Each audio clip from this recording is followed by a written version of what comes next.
Bonjour, dans cette vidéo, nous allons apprendre comment concevoir une fenêtre de prélèvement de présence. Avant cela, si vous n'êtes pas encore abonné, cliquez sur le bouton s'abonner, activez la cloche, laissez-nous un like, mais aussi dites-nous en commentaire laquelle gestion vous voulez que nous puissions aborder prochainement après la gestion des présences. Nous avons aussi un groupe WhatsApp dans lequel nous échangeons avec différents concepteurs, différents développeurs. Retrouvez les liens de ces groupes dans la description de cette vidéo. Alors, nous passons à la conception de notre fenêtre des prélèvements de présence. Mais avant cela, nous allons dans la base de données puisqu'il y a des champs ajoutés dans la table présence. Raison pour laquelle nous entrons dans notre base de données. Nous allons ouvrir la table présence et ici, nous avons quelques champs ajoutés. Nous allons par exemple ajouter les champs poste. Et on dit OK puisque c'est un champ qui existe déjà dans la table employée. Nous allons ajouter aussi les champs grade. Voilà. Alors, je souhaiterais que les champs poste soient juste après les prénoms, suivi du champ grade. Voilà. Un autre élément, c'est au niveau des noms et prénoms. Je préfère que nous puissions activer la clé avec doublon. Pourquoi? Puisque nous allons faire des recherches sur ces deux éléments. Raison pour laquelle j'ai activé les clés avec doublon sur ces deux champs. Je vais aussi activer la clé sur les champs date, la clé avec doublon, puisque nous allons lancer une recherche à ce niveau-là. Alors, je remonte, j'ai dit OK. Bien. Alors, nous allons créer une fenêtre.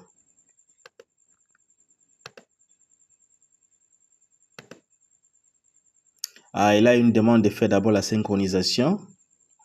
Nous n'avons pas cliqué sur la génération pour que nous prenne en compte ce que nous venons d'ajouter. Raison pour laquelle, ici, nous allons dire oui.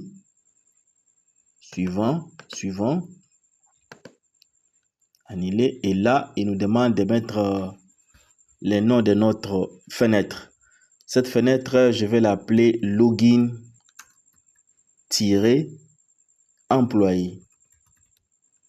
Voilà. J'ai dit OK. Bien. Alors ici, comme c'est une fenêtre d'authentification des employés, mais en même temps qui permet à ces employés de marquer leur présence, nous devons avoir un champ pour la saisie des noms de l'employé. Nom employé. Nous devons avoir un deuxième champ pour les prénoms, puisque les noms seulement ne suffit pas pour identifier un employé. Je préfère qu'il y ait aussi un prénom, prénom employé, qui est aussi un champ pour la saisie de son mot de passe. Là, je vais prendre les champs mots de passe. Je les mets déjà ici. Le design n'a pas tellement de problèmes. Nous allons revenir sur ça. J'aurai aussi besoin d'un bouton pour la connexion. Bouton pour la connexion. Alors, ce bouton, je vais l'appeler marqué. Voilà. Donc, quand l'utilisateur, quand l'agent, l'employé vient, il commence par mettre son nom, son prénom, il met son mot de passe. Si le mot de passe est validé, il appuie sur marquer. Si c'est le matin, l'heure d'arrivée sera prise. Si c'est le soir, l'heure du départ sera prise. S'il a déjà rempli les dés, en ce moment-là, il faudra qu'il y ait un message lui signifiant que la présence a été déjà prélevée pour ce jour-là. Bien, mais avant de programmer, nous sommes censés aller dans la base de données et ici, nous allons ouvrir la table employé. Nous allons activer la clé avec doublon ici sur les noms. On va aussi faire la même chose sur les prénoms et pour nous permettre de faire la recherche à ce niveau-là. Je dis OK. Alors, nous revenons sur la fenêtre. Ici, je vais faire la génération rapidement. Parfait. La génération terminée. Alors, je vais revenir sur la fenêtre, faire un clic droit, cliquer sur code. C'est ici où je vais mettre les codes. Mais avant cela, je suis censé mettre un petit commentaire pour vous faciliter la compréhension. Je vais dire vérification de l'existence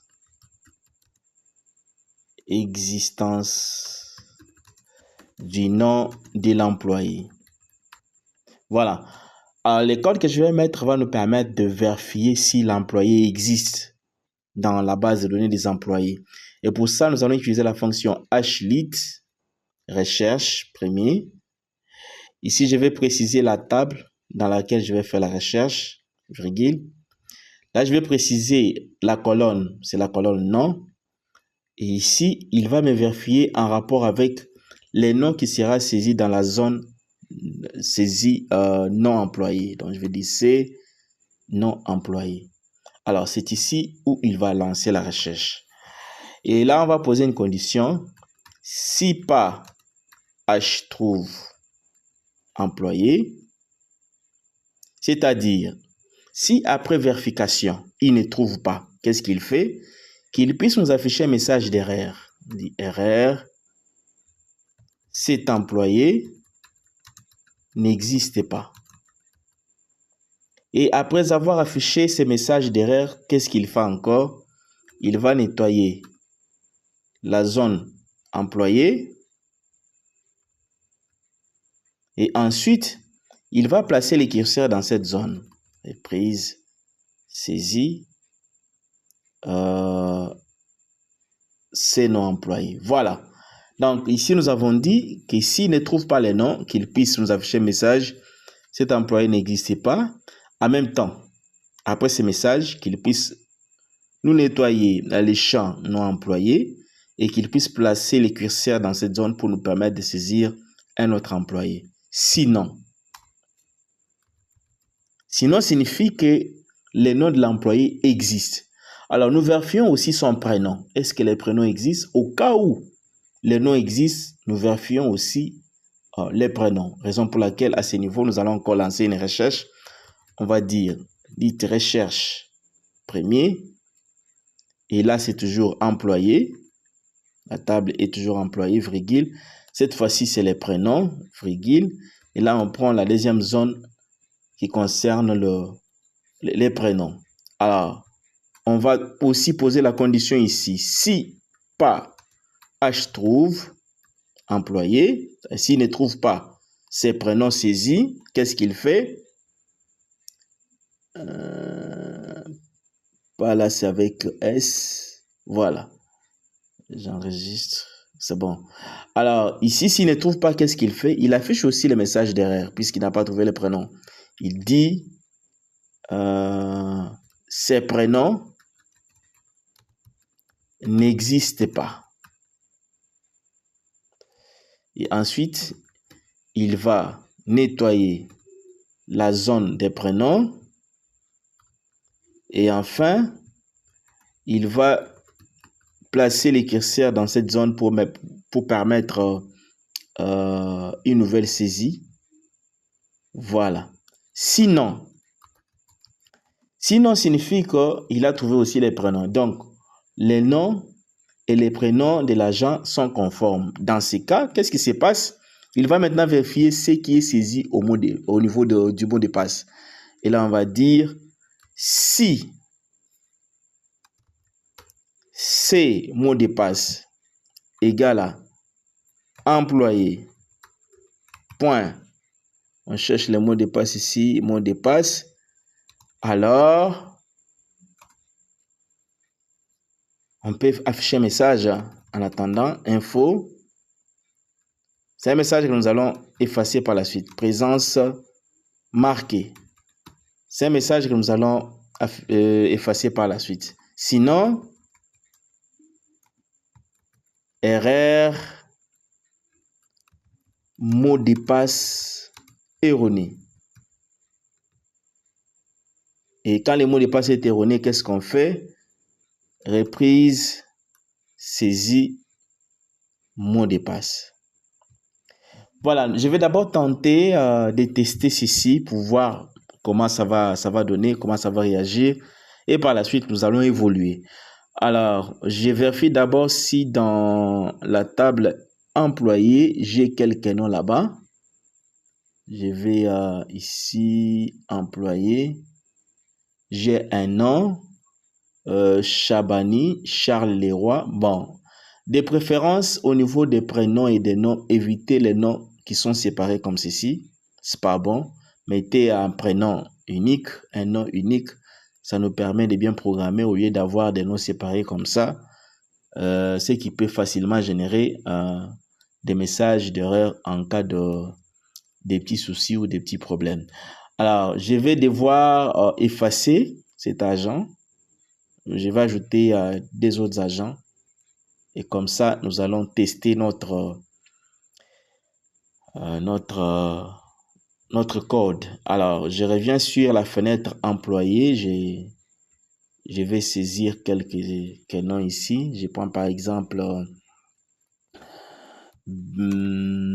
passoire, adresse, je mets Kinshasa, prénom, je mets Benito, numéro de téléphone, je mets quelque chose là-bas, sexe, je laisse masculin, poste, je dis par exemple informaticien, date de naissance, je prends n'importe quelle date ici, mot de passe, on va bien retenir pour passoire, vous pouvez même noter à côté.